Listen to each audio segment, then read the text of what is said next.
महाराष्ट्रातील पालघर जिल्ह्यातलं मुरबी चापाडा, एक शांत हिरवंगार आदिवासी गाव. पण या सुंदर दृश्यामागे एक असं विषारी सत्य दडले जे तिथल्या हवेत, मातीत आणि लोकांच्या श्वासातही पूर्णपणे मिसळून गेलं आहे. हे शब्द आहेत तिथल्याच रहिवासी वंदना हडळ यांचे.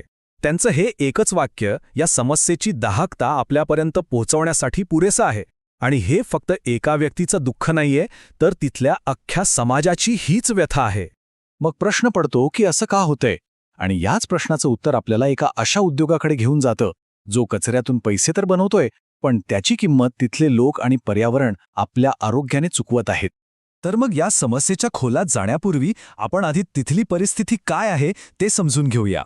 एक असं ठिकाण जिथे घेतलेला प्रत्येक श्वास लोकांना आजारपणाच्या जवळ ढकलतोय.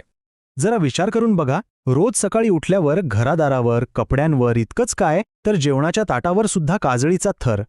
थोडा वेळ बाहेर थांबलं तरी घशात जळजळ सुरू होते. हीच तिथल्या लोकांचं अगदी रोजचं आयुष्य बनलंय. आणि याचा थेट परिणाम होतोय आरोग्यावर. स्थानिक डॉक्टर सांगतायत की दमा, टीबी सारखे फुफ्फुसाचे आजार प्रचंड वाढले आहेत. त्वचेच्या समस्या, दूषित पाण्यामुळे होणारे पोटाचे विकार हे काही आता नवीन राहिलेलं नाहीये. हे फक्त आकडे नाहीयेत, तर प्रदूषणामुळे अक्षरशः उद्ध्वस्त होणाऱ्या आयुष्याची ही एक कहाणी आहे. तर मग हे सगळं प्रदूषण येतंय कुठून? याचं मूळ आहे या गावांच्या अवतीभोवती फोफावलेला एक विशिष्ट उद्योग. आणि हाच उद्योग या सगळ्या संकटाच्या केंद्रस्थानी आहे. याला म्हणतात पायरोलिसिस. म्हणजे काय तर हे कारखाने जुने टाकाऊ टायर्स घेतात आणि त्यांना ऑक्सिजनशिवाय जवळपास 500 डिग्री सेल्सिअसवर तापवतात. यातून मग तेल, स्टील आणि कार्बन ब्लॅक सारख्या गोष्टी मिळतात. ऐकायला तर हे रिसायकलिंग म्हणजे पुनर्वापरासारखं वाटतं, नाही का? पण प्रत्यक्षात जे घडतंय ते खूप वेगळं आहे. सोप्पं गणित आहे. एका बाजूने टाकाऊ टायर्स आत टाकायचे आणि दुसऱ्या बाजूने तेल, स्टील आणि कार्बन ब्लॅक बाहेर काढायचं. व्यवसाय म्हणून बघितलं तर खूप फायदेशीर आहे, पण पर्यावरणाला याची खूप मोठी किंमत मोजावी लागतीये. आणि ही संख्या बघा, तब्बल 77. एका छोट्याशा वाडा तालुक्यात जवळपास 77 असे कारखाने आहेत जे 24 तास विषारी धूर ओकत आहेत. या एका आकड्यावरनंच आपल्याला या समस्येची तीव्रता लक्षात येते. पण एक मिनिट, या 77 कारखान्यांना इतके प्रचंड प्रमाणात जुने टायर्स मिळतात तरी कुठून? याचं उत्तर शोधण्यासाठी आपल्याला भारताच्या सीमा ओलांडून थेट जागतिक पातळीवर जावं लागेल. 14 लाख मेट्रिक टन! विचार करा, इतके प्रचंड टाकाऊ टायर्स येतात तरी कुठून? आणि मुख्य म्हणजे ते भारतातच का येतात? आणि उत्तर खरंच धक्कादायक आहे. टाकाऊ टायर्स आयात करण्यामध्ये भारत जगात पहिल्या क्रमांकावर आहे.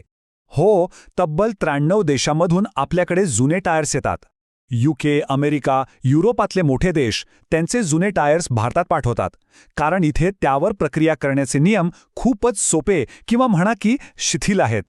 आणि गंमत बघा, कायद्यानुसार आयात केलेल्या टायर्सचा वापर पायरोलिसिससाठी करणं हे बेकायदेशीर आहे. तरीही BBCच्या एका तपासात असं समोर आलंय की UKमधून आलेले हे टायर्स थेट अशा भारतीय कारखान्यांमध्ये पोहोचतात जे पर्यावरणाचे नियम सर्रासपणे धाब्यावर बसवतात. पर्यावरणवादी गुरुदास नुलकर यांचं म्हणणं अगदी स्पष्ट आहे की पुनर्वापरासाठी आलेले टायर्स या पायरोलिसिस प्लांटमध्ये जाणं हा एक गुन्हा आहे. पण सरकार आणि प्रशासन या समस्येकडे सोयीस्करपणे दुर्लक्ष करतायत असं दिसतंय. बरं, मग कायदे आहेत, नियम आहेत, मग तरीही हे सगळं इतकं राजरोसपणे कसं काय चालू आहे? चला आता कायदा आणि वास्तव यातली ही मोठी दरी समजून घेऊया. बघा, कायदा काय सांगतो? कारखाना सुरू करायचा असेल तर प्रदूषण नियंत्रण मंडळाची परवानगी हवी. आदिवासी भाग असेल तर ग्रामसभेची संमती पण लागते. पण प्रत्यक्षात काय होतंय? परवानगीशिवाय कारखाने उभे राहतात, ग्रामसभांच्या विरोधाकडे दुर्लक्ष केलं जातं आणि प्रदूषणाच्या तक्रारी करूनही काहीच होत नाही. हा बघा एक ठोस पुरावा. ही आहे MPCBची म्हणजे महाराष्ट्र प्रदूषण नियंत्रण मंडळाची एका कारखान्याला दिलेली अधिकृत बंदी नोटीस. यात स्पष्ट लिहिलंय, ट्रीटमेंट प्लांट बंद आहे, सगळीकडे कार्बनची धूळ आहे आणि आधीच्या निर्देशांचं पालन केलेलं नाही. तरीही असे अनेक कारखाने कसेबसे चालूच राहतात. आणि ही गोष्ट फक्त वाड्यापुरती मर्यादित नाहीये. 22 साली केंद्रीय प्रदूषण नियंत्रण मंडळाने एक सर्वेक्षण केलं आणि त्यात काय आढळलं तर देशभरातल्या 757 पैकी तब्बल 216 युनिट्स नियमांचं पालन करतच नव्हते. म्हणजे हे एक देशव्यापी संकट आहे. आता या गंभीर परिस्थितीवर उपाय म्हणून केंद्रीय प्रदूषण नियंत्रण मंडळाने काही नवीन नियम आणलेत. पण प्रश्न हा आहे की ते खरंच पुरेसे ठरतील का? हे नवीन नियम 2025 पासून लागू होणार आहेत. यात आता ऑटोमेशन म्हणजे सगळं स्वयंचलित करणं गरजेचं असेल. इमर्जन्सीसाठी खास सिस्टीम लावावी लागेल, नियमित तपासणी होईल. म्हणजे थोडक्यात जास्त चांगलं आणि सुरक्षित तंत्रज्ञान वापरणं बंधनकारक केलंय, जेणेकरून प्रदूषण कमी होईल आणि अपघात टळतील. पण इथेच तर खरा मुद्दा आहे.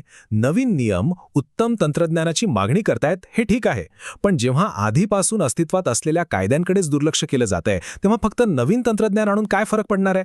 जोपर्यंत कायदा आणि त्याची अंमलबजावणी यामधली ही प्रचंड दरी भरून निघत नाही, तोपर्यंत मुरबीच्या पाळासारख्या गावांना या काळ्या धुरापासून सुटका मिळणं खूपच अवघड आहे.